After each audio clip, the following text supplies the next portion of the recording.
Dalam episod yang lalu, menjejaki sejarah hubungan Brunei-China, membawa Auda berkunjung ke tapak-tapak pembuatan tembikar di bandar Jingdezhen. Digelar sebagai kota tembikar, Jingdezhen berperanan penting dalam industri penghasilan tembikar di China. Penemuan tembikar Jingdezhen di tapak ekologi Kota Batu dan kapal karam Brunei telah membuktikan akan kewujudan hubungan perdagangan antara Brunei dan China ketika itu.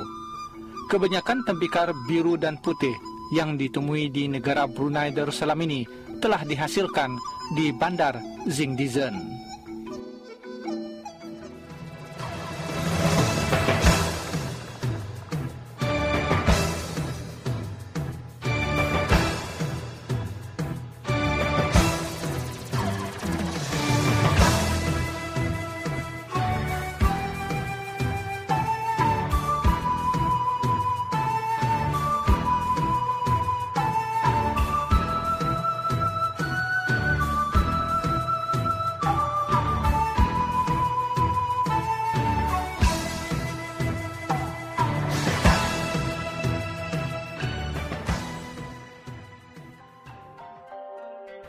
Sejarah pembuatan tembikar di Jingdezhen bermula sejak lebih 2000 tahun yang lalu semasa zaman dinasti Han. Namun, pada abad ke-7 hingga ke-9, dalam era dinasti Tang, pembuatan tembikar di Jingdezhen mula menunjukkan peningkatan dari segi kualiti dan kuantiti. Ruangan Ceramik Motif Zone Yoli di kawasan ini mempunyai beberapa buah tapak perusahaan tembikar dan juga bengkel memproses batu kolin untuk bahan membuat tembikar serta bengkel membuat pasu daripada tanah liat. Sekarang kita berada di tempat pembuatan bahan-bahan mentah tembikar di kawasan Yongli, iaitu salah satu ataupun merupakan salah satu daripada 3 pembuatan tembikar yang terbesar di Jingdezhen. Jingdezhen terdapat di sini, kawasan sini terdapat lebih daripada 30 tapak pembuatan tembikar bahan-bahan mentah yang ditemui di kawasan ini, iaitu ia pernah digunakan dari tahun 1370 hingga tahun 1600 Masihi.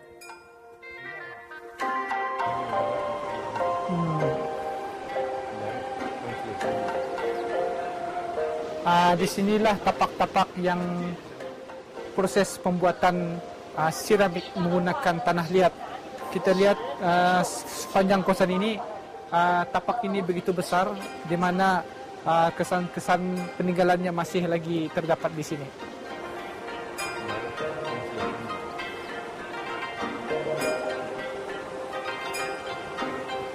Di kawasan ini telah wujud pembuatan tembikar sejak 2000 tahun yang lalu.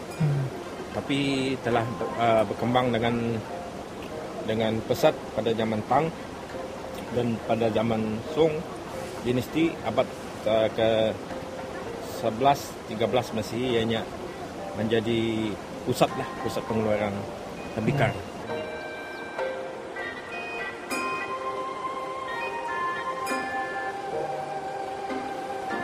Dan selain daripada batu kaolin ini, di sini juga terdapat dengan banyaknya pokok-pokok kayu-kayu ini digunakan untuk pembakaran.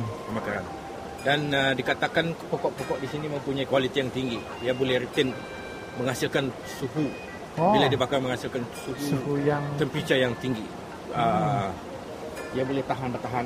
Dan selain itu dia mempunyai sungai.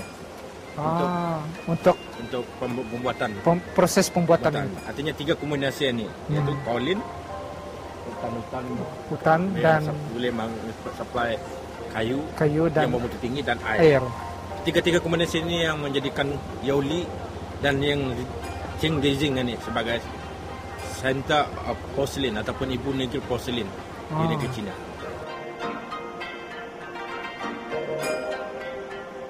Sebelum tembikar dibuat, batu-batu kaolin dihancurkan menggunakan sejenis alat penukul secara tradisional.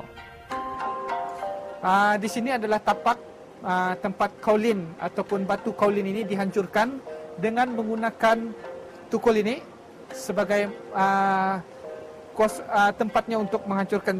Jadinya batu itu, kaulin ini disimpan di dalam lubang ini dan kemudian dihancurkan dengan tukul ini secara manual. Dengan mengambil air di sana, kosan air, dan air itu akan dituang kemari selama 12 jam. Proses menghancurkan batu tersebut mengambil masa selama 12 jam.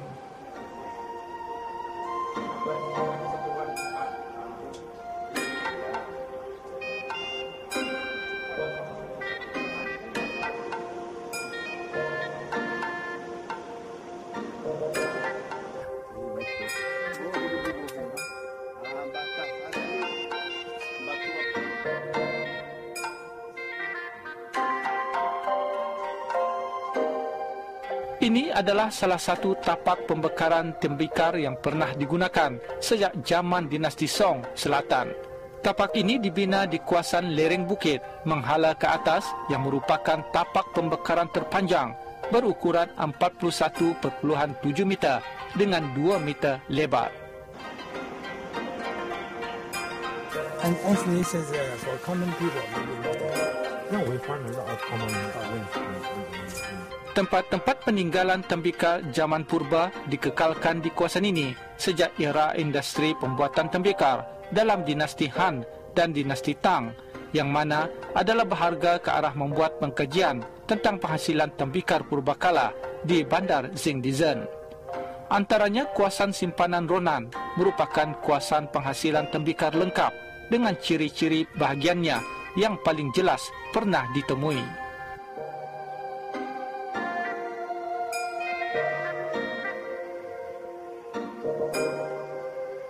Di sini kita melihat proses demonstrasi pembuatan seramik, di mana setelah kita dari awal tadi kita melihat proses pembuatan bahan-bahan mentah sebelum seramik dibuat.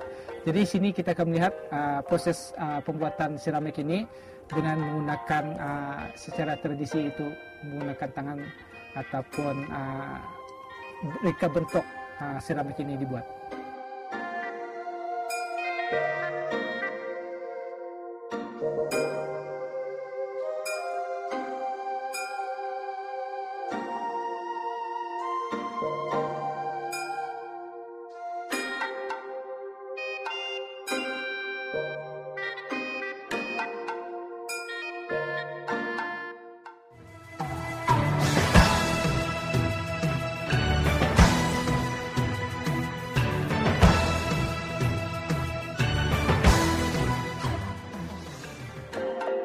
Guangzhou adalah pelabuhan dan bandar wilayah Fujian. Dikenali juga sebagai Bandar Zaitun kerana mengambil sempena daripada nama pokok zaitun. Pelabuhan Guangzhou adalah sebuah pelabuhan yang paling besar di dunia, di mana pelabuhan ini juga tempat bermulanya perjalanan sutera laut.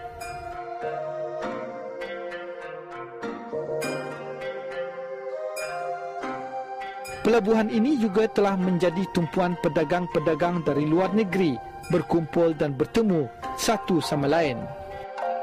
Bersesuaian dengan gelarannya sebagai pusat pelabuhan terpenting di China pada zaman dinasti Song Selatan, Hangzhou kaya dengan tapak-tapak perusahaan seramik.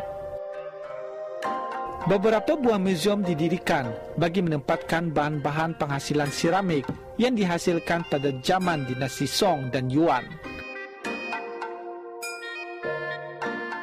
Kebanyakan kedai-kedai di Bandar Jingdizhen menjual pasu-pasu, piring mangkuk dan sebagainya daripada seramik, manakala tiang-tiang lampu yang terdapat di jalan-jalan raya di Jingdizhen juga diperbuat daripada seramik.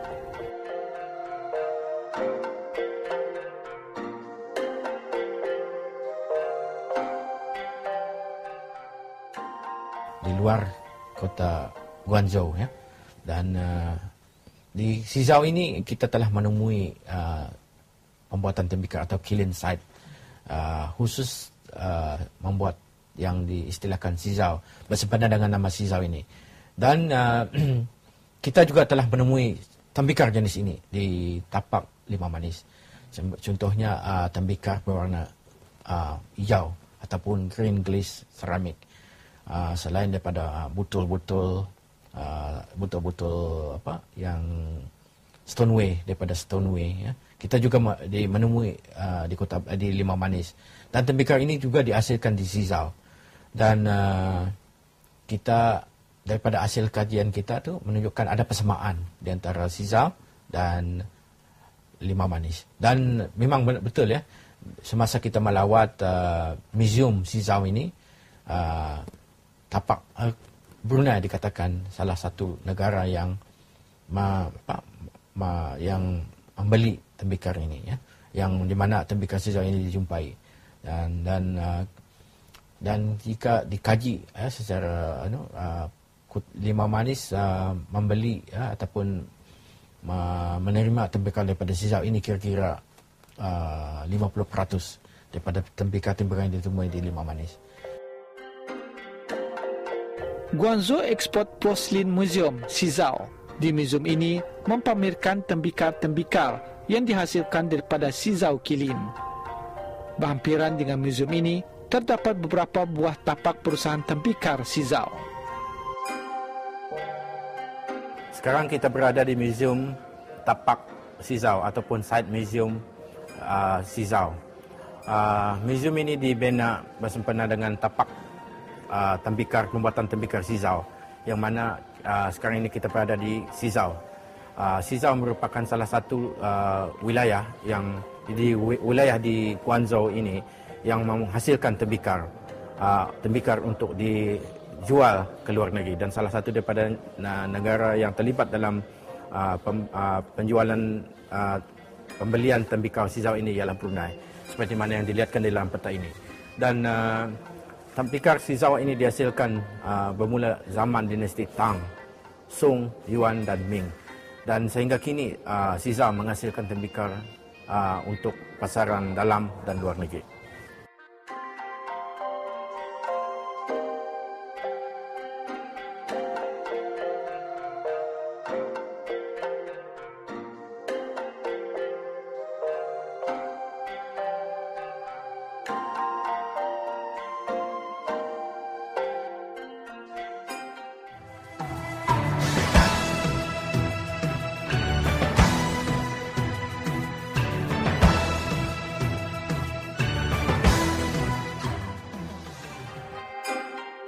Perkembangan perusahaan tembikar terus berkembang semasa zaman dinasti Yuan, iaitu dalam tahun 1296 hingga 1368 Masihi.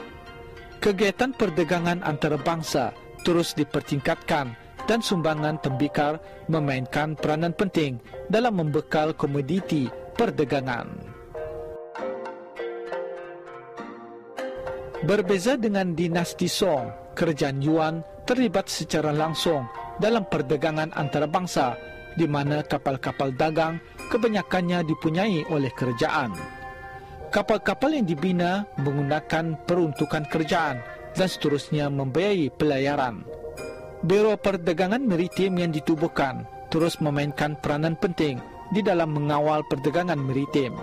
Ianya berpusat di pelabuhan utama selatan China, Guangzhou, di wilayah Fujian. Kerajaan Yuan mengambil perhatian yang lebih serius terhadap perusahaan tembikar dalam menjamin pengeluaran tembikar yang mencukupi bagi kegunaan tempatan dan juga pasaran antarabangsa. Perkembangan perusahaan tembikar juga dipengaruhi oleh pedagang-pedagang asing yang menjalinkan hubungan dengan pelabuhan-pelabuhan China, khususnya di Guangzhou dan Guangzhou. Pedagang-pedagang Arab dan Parsi banyak menetap di kedua pelabuhan ini dan memainkan peranan dalam menyebar luaskan tembikar China ke negara mereka. Tembikar biru dan putih di antara yang mendapat sambutan. Tembikar ini telah digunakan di Timur Tengah sejak abad ke-9 Masihi. Para pedagang Arab dan Parsi telah memperkenalkan dan memperdagangkan tembikar jenis ini ke China pada kurun ke-13 Masihi. Tembikar jenis ini menjadi popular di China dan merupakan tembikar utama pada zaman dinasti Ming.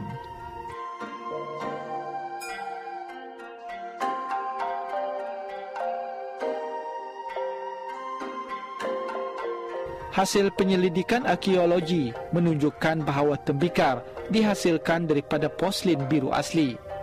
Ia merupakan hasil pada zaman peralihan daripada potri kepada porselin. Porselin biru yang paling awal di China ditemui di tapak peninggalan budaya Longshan, Provinsi Shanxi. Ia mempunyai sejarah kira-kira 4,200 tahun. Tembikar yang sebenar dicipta pada zaman dinasti Han Timur, iaitu pada tahun 23 sehingga 220 Masihi. Tembikar muncul dahulu di Zhejiang, selatan China.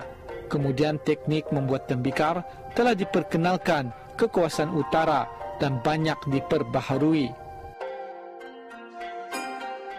Penciptaan porselin putih dianggap mempunyai makna yang besar dalam sejarah perkembangan tembikar. Porselin putih dihasilkan berdasarkan porselin biru.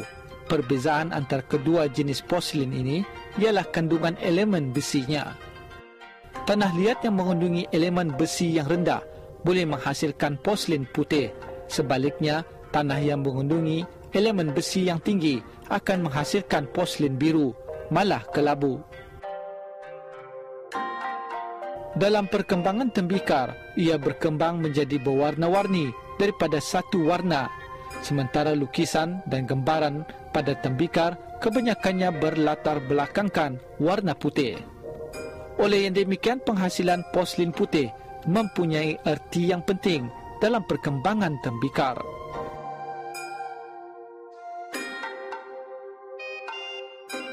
Pada zaman dinasti Tang dan dinasti Han, iaitu abad ke-10 hingga abad ke-13, teknik membuat tembikar di China terus berkembang dan banyak diperbaharui.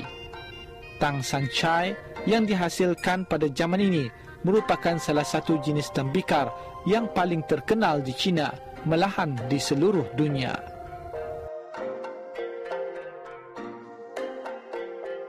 Tembikar ini mendapat nama Tang San Chai kerana 3 warna yang paling banyak digunakan, iaitu merah, hijau dan putih. Ia menggabungkan seni lukis dan seni pahat dan menghasilkan banyak warna yang lain dalam proses pembekarannya. Tembikar buatan Cina mula diekspor ke luar negeri pada abad ke-8 Masihi. Sebelum itu, Jalan Sutra telah menjadi laluan kebudayaan dan perdagangan antara China dengan negara lain, dan China digelar negara sutra. Walau bagaimanapun, sejak abad ke-8, China juga digelar negara tembikar disebabkan banyaknya tembikar buatan China yang diekspor ke negara luar. Pada mulanya, kebanyakan tembikar buatan China diekspor ke negara-negara Asia. Namun bermula pada abad ke-17, keluarga diraja serta bangsawan di negara-negara Eropah Barat mula mengumpulkan tembikar Cina. Pada waktu itu, gaya seni rokoko yang amat popular di Eropah sejajar dengan ciri-ciri tembikar Cina yang halus, anggun dan elegan.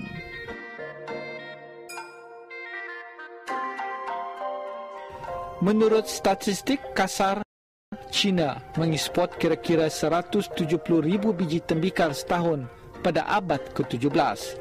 Pada abad ke-18, jumlah ini meningkat kepada 1 juta. Tembikar buatan China amat popular dan laris dijual di seluruh dunia, hingga kemudiannya China menjadi pengganti nama baginya.